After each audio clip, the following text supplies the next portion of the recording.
Keanehan, perut saya ini udah mulai tidak beres.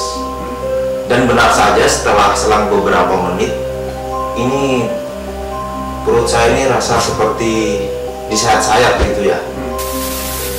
Malam itu, tidur malam itu setelah lembur, nggak seperti biasanya ada kejanggalan di situ.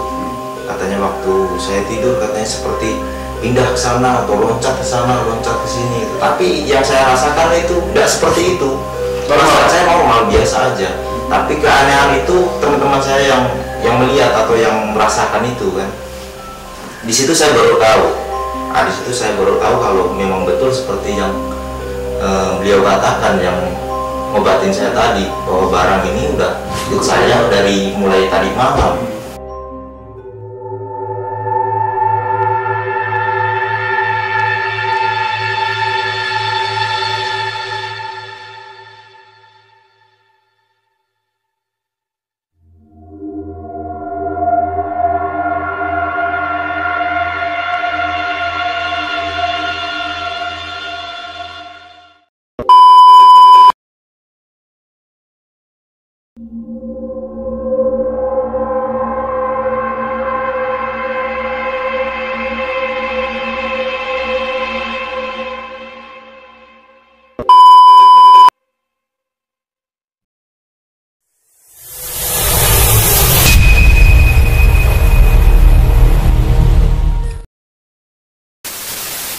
Oke, selamat malam teman-teman, kembali lagi di channel kami. Malam ini kita upload konten perdana kami, yaitu di segmen trip horror. Buat teman-teman yang punya cerita horor menarik, bisa di DM ke Instagram kami langsung, nanti akan kita respon. Dan kita undang nanti untuk tampil di channel kami. Oke, malam ini kita udah kedatangan satu orang narasumber. Namanya beliau Adit ya? Oke, saya panggil Mas Adit aja biar lebih enak ngobrolnya. Oke, menurut informasi, beliau pernah mengalami satu hal mistis yang menurut saya lumayan menakutkan lah, gitu ya. Lumayan menakutkan di Singkawang juga, betul kejadian ini. Oke, betul, narasumber kita juga dari Singkawang. Beliau ini kebetulan profesinya sebagai operator alat berat atau eksavator, operator eksa. Oke, gimana cerita lengkapnya Mas? Iya, jadi gini, cerita lengkapnya waktu itu saya bekerja di suatu desa, desa pedalaman. Pada tahun sekitar 2012, bulan Mei lah ya, sekitar pertengahan gitulah ya. Pada saat itu saya bekerja perbaikan badan jalan. Dan biasanya kalau di kampung-kampung pedalaman sebelum kita bekerja, kita biasanya ada ritual-ritual atau istilah katanya tolak bala lah ya, atau izin dulu lah ya gitu dengan di situ. Dan kebetulan di situ sebelum hari kerja kita udah izin dulu sama tua adatnya di situ, warga di situ, supaya apapun hal ataupun benda yang dianggap keramat atau sakral di situ supaya dipindahkan dulu supaya tidak kena ke badan jalan itu. Mulailah saya bekerja ya, saya bekerja di situ sehari 2 hari setelah dipindahkannya semua tempat-tempat yang dianggap sakral itu, saya mulai bekerja. Pada hari pertama, hari kedua seperti biasa tidak ada merasakan hal-hal yang aneh lah ya. Nah, setelah masuk ke hari ketiga dan masuk hari ketiga malam, kebetulan waktu itu saya kerja malam, lembur lah ya istilahnya, karena mungkin jalan itu harus dikejar kan, karena situasi jalannya memang sudah cukup parah. Jadi malam itu saya kerja, dan ternyata di di situ saya membongkar salah satu tempat yang mungkin jadi tempat barang-barang yang atau makhluk-makhluk yang halus lah ya gitu. Nah, setelah saya bekerja membongkar terkena tempat itu tadi sekitar jam 11-an lah ya, 11 malam. 11 malam. Karena udah malam, saya pun memutuskan untuk istirahat, hanya pulang ke camp lah ya waktu itu, ke tempat saya nginap. Berarti malam itu lembur sampai jam 11 ya? Hari-hari sebelumnya nggak ada lembur? Hari-hari sebelumnya nggak ada lembur karena waktu itu kan kondisi cuaca hujan, sering musim hujan, jadi kita kejar. Saya pulang jam 11 malam, istirahat seperti biasa, dan besok paginya saya kerja lagi kan. Saya udah mulai mau kerja lagi, saya mulai hidupkan, naik ke ekskavator, hidupkan mesin. Di situ mulai terasa keanehan, perut saya ini udah mulai tidak beres. Dan benar saja setelah selang beberapa menit ini perut saya ini rasa seperti disayat-sayat gitu ya. Itu sakitnya luar biasa. Sampai bahkan saya udah tidak sadarkan diri lagi. Itu posisi udah dalam kabin? Iya, posisi udah di dalam kabin seperti ini, kabin ekskavator. Mesin sudah hidup. Jadi mesin hidup, posisi ekskavator itu terdiam. Lumayan lama itu, kurang lebih hampir 1 jam lah. Di situ warga kampung baru menyadari kenapa ekskavator itu mesinnya hidup, mungkin ya hidup, tapi kok udah lama nggak bergerak atau nggak kerja gitu kan.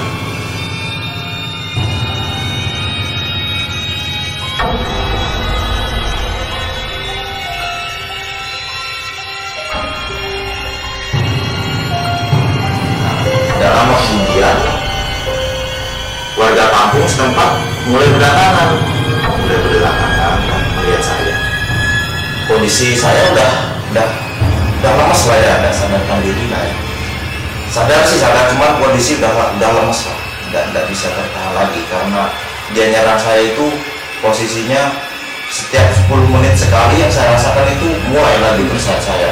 Di situ saya diturunkan dari kabin ekskavator, saya diturunkan di bawah, nggak jauh dari ekskavator. Di situ mulai berdatangan orang kampung, mulai ramai karena rasa sakit saya udah nggak bisa tertahankan lagi. Saya meronta-ronta di situ. Warga kampung pun mulai panik dan dipanggillah beberapa orang yang mungkin dianggap orang kampung situ, orang pandai lah ya, orang yang tahu hal-hal seperti itu. Nah, setelah itu orang pandai itu berdatangan, ada sekitar 4-5 orang yang orang tahu di situ. Badan saya ini ditulis dikasih kapur sirih, sejenis ditulis seperti apa, bukan ditulis lah ya, ibaratnya dikasih supaya mungkin penangkal lah ya, penangkal lah, supaya meredakan rasa sakit itu tadi. Dan ternyata yang anehnya lagi, rasa sakit itu tidak berkurang sama sekali, bahkan makin hebat, makin kuat. Karena kepanikan orang kampung tadi, karena saya belum ada perubahan mungkin di situ. Dia mencoba menghubungi rekan-rekan yang di luar, kawan-kawan saya yang di luar. Tidak lama kemudian, sekitar selang setengah jam lah ya, karena kondisi jalan seperti itu kan, rekan kerja saya yang di lapangan datang dengan motor. Dan pada waktu itu saya bonceng 3, dibawa keluar. Karena kondisi jalan musim hujan, jadi nggak bisa cepat lah ya, lambat, karena baru kondisi jalan juga lagi diperbaiki. Setelah udah melalui jalan yang rusak itu tadi, baru saya dimasukkan ke dalam mobil, dinaikkan mobil, dibawa keluar, dibawa ke saya di salah satu orang pinter lah ya, orang pinter yang dianggap pintar di kampung itulah. Saya dibawa ke rumah beliau. Setelah dibawa ke rumah beliau, saya ditangani beliau, diobatin beliau, dan di situ saya mulai merasakan ada perubahan. Nah, setelah itu beliau bilang jangan pulang dulu, karena tadi kawan tadi bertanya kan kepada beliau yang ngobatin saya, tidak usah pulang dulu. Beliau bilang nanti ini belum selesai, dibilang kan nanti ada lagi. Dan benar juga, setelah kurang lebih 15 menit itu nyerang lagi, nyerang perut saya lagi, dan saya tetap seperti tadi merontak kesakitan kan, seperti di saat merontak kesakitan. Ditangani lagi sama bapak itu tadi, dan saya mulai merasakan tenang, istirahat dulu sebentar, tenang. Nah, setelah saya udah istirahat, sadar, dan kondisi udah agak enakan lah, semua bapak itu tadi mulai cerita, mulai bertanya lah ya. Habis dari mana atau kenapa kok bisa seperti ini kan? Terus saya ceritalah dengan beliau kan. Oh, saya habis kerja di sini Pak, kerja bikin jalan. Oh, katanya, ini kamu katanya kena apa, sejenis gangguan makhluk halus lah ya. Gangguan makhluk halus. Bahkan dia bercerita, menurut beliau yang ngobatin saya, dia bercerita si makhluk halus ini udah ikut saya waktu saya kerja malam itu tadi, lembur itu tadi, sampai jam 11. Udah ikut saya. Nah, yang sesuai yang beliau katakan, bahkan yang masuk ke dalam saya, ke dalam tubuh saya ini bukan cuma 1 atau 2, mungkin puluhan yang masuk ke dalam badan saya.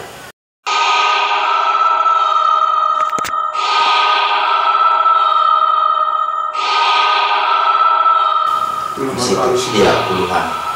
Karena beliau bilang itu di situ memang tempatnya di situ. Karena mungkin kena bongkar kan, jadi mereka merasa terganggu, menyerang saya.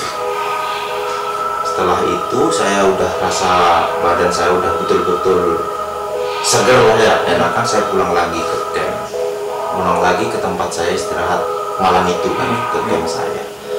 Dan di situ ternyata itu kawan-kawan saya bilang, setelah tahu kejadian saya seperti itu, kawan-kawan yang satu camp itu bilang dengan saya, katanya, pantesan katanya tadi malam Mas Adit itu dibilang saya, kok nggak seperti biasanya, yang ada kejanggalan di situ. Katanya waktu saya tidur katanya seperti pindah ke sana atau loncat ke sana, loncat ke sini. Tapi yang saya rasakan itu nggak seperti itu. Perasaan saya normal biasa aja. Tapi keanehan itu teman-teman saya yang melihat atau yang merasakan itu kan. Di situ saya baru tahu. Nah, di situ saya baru tahu kalau memang betul seperti yang beliau katakan, yang ngobatin saya tadi, bahwa barang ini udah ikut saya dari mulai tadi malam. Nah, di situ saya mulai ini kurang apa namanya, ada nggak beres menurut dalam pikiran saya harus tanya ke sana kan. Dan besoknya lagi saya langsung bekerja lagi. Dan sebelum saya kerja itu saya bertanya dulu dengan penduduk kampung atau ketua adat setempat saya. Apa sebenarnya yang saya langgar di situ kan?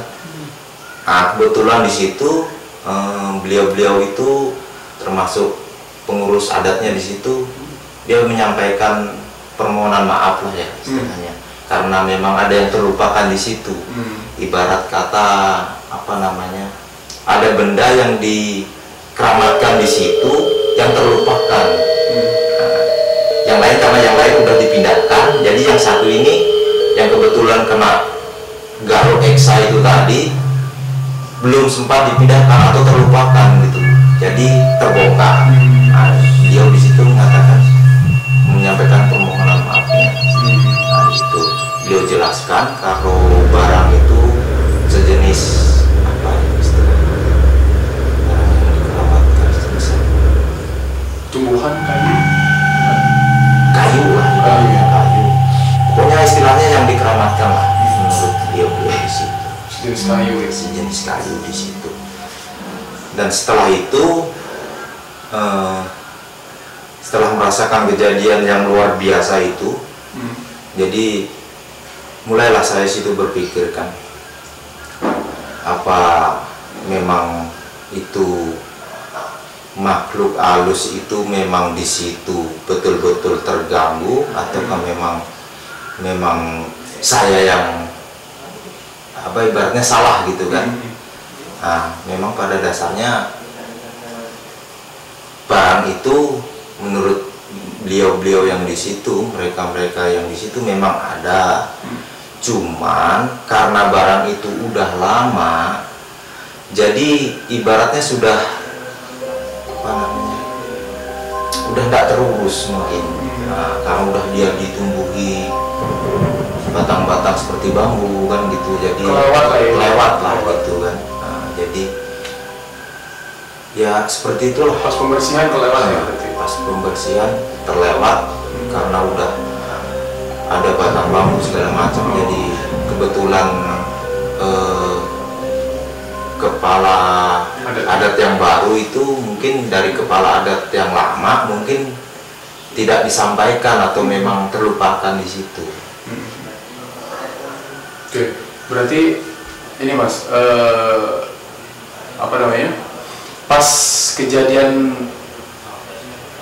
puncaknya itu kan di malam yang lembur sampai jam 11 malam, kan puncaknya kejadiannya di situ ya? Iya, puncaknya di situ. Itu pas malam kerja itu sampai jam 11 ada feeling nggak? Pas yang dibongkar itu apa? Ada keraguan nggak atau ada rasa ini nggak? Rasa bersalah nggak? Apa gitu ini perasaan kok beda dari yang lain yang dihancurin gitu, beda nggak? Ada nggak perasaan itu? Atau biasa-biasa aja pas malam itu? Ada perasaan seperti setelah bongkar itu kan, perasaan kok nggak seperti biasa, nggak seperti biasanya gitu kan. Nah, kok ada yang aneh, kebetulan cuacanya pun kurang bagus di situ. Nah, dengan satu teman saya itu kan, ibarat katanya yang ikut saya lah itu kan, saya putuskan mungkin udah nih perasaan saya di dalam hati nggak enak, cuma saya nggak bilang dengan kawan saya itu tadi, udahlah kita pulang aja, kebetulan udah malam gitu kan. Jadi saya pulang di situ, memang di situ udah merasakan yang hal-hal yang kurang pas lah. Bahkan setelah kejadian itu mesin saya itu sempat rusak. Mesin itu sempat rusak, bahkan sempat lebih dari 1 minggu atau tepatnya 10 hari lah ya, sampai perbaikan itu. Setelah kejadian itu rusak mesin itu, sampai nunggu sekitar 10 harian lah baru mekanik datang, baru bisa dibetulkan, baru normal lagi. Oke, berarti sekarang lokasi yang kejadiannya itu sebetulnya masih ada ya sekarang ya? Masih ada. Berarti lokasi persis kejadian yang salah kerop itu, salah lokasi itu berarti masih ada sekarang? Masih ada. Oke, berarti nama desanya juga masih ada, cuman agak terpencil ya katanya ya? Iya, agak terpencil. Berarti intinya narasumber kemarin yang ikut nanganin Mas Adit ini masih ada ya berarti? Masih ada. Kebetulan waktu yang dari tempat kejadian kan ya, sampai membawa saya ke tempat orang pintar itu tadi, kebetulan itu masih ada semua. Teman-teman itu masih ada semua. Kebetulan mereka itu memang orang kampung sekitar situ. Teman-teman yang membawa saya itu sampai ke depan itu, sampai ke rumah yang orang pandai itu tadi, kebetulan mereka masih ada semua ya? Orang-orang di situ dan masih ada semuanya. Oke, ini menarik ini teman-teman ceritanya. Kalau misalnya nanti kita butuh informasi dari narasumber lain, karena ini cerita yang menarik, kita bisa langsung datang ke narasumber yang bisa. Oke, nanti kita lanjutkan di teman-teman di part berikutnya di segmen ini, untuk lanjutan dari cerita ini. Jadi terima kasih Mas Adit atas kedatangannya ke channel kami. Semoga kedepannya kerjaannya tambah lancar. Amin. Nggak pernah lagi kena gangguan-gangguan kayak sama. Amin. Oke, terima kasih. Sekian dulu teman-teman. Wassalamualaikum warahmatullahi wabarakatuh.